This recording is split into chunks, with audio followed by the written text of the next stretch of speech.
নমস্কার বন্ধুরা, আজ করব সর্ষে ইলিশ।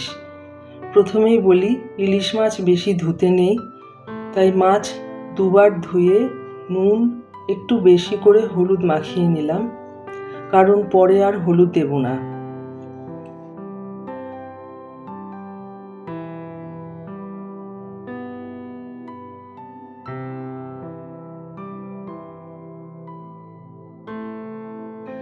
কড়াই গরম করে 4 চা চামচ সর্ষের তেল দিলাম।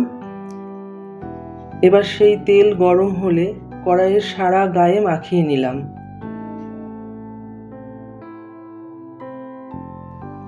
মাছের টুকরোগুলো কড়াইতে সুন্দরভাবে সাজিয়ে দিলাম।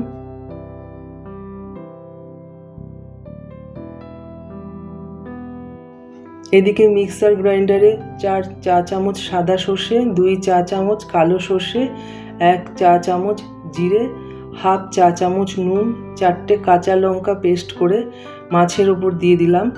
মিক্সারের বাটি ধোয়া জলটাও দিয়ে দিলাম। এবার ধীরে ধীরে সব মশলা নাড়িয়ে 3-4 মিনিট ফুটিয়ে নিলাম। তারপর কড়াইতে 4 চা চামচ সর্ষের তেল, 6টা কাঁচা লঙ্কা দিয়ে ঢাকনা দিয়ে দিলাম।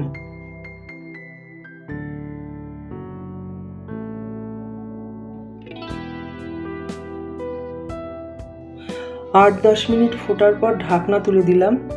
তৈরি হয়ে গেল অসাধারণ স্বাদের সর্ষে ইলিশ। যদি রেসিপিটা আপনাদের ভালো লেগে থাকে তবে চ্যানেলটাকে সাবস্ক্রাইব করার অনুরোধ রইল। লাইক, শেয়ার, কমেন্টস অবশ্যই করবেন। আবার দেখা হবে নেক্সট ভিডিওতে। ধন্যবাদ।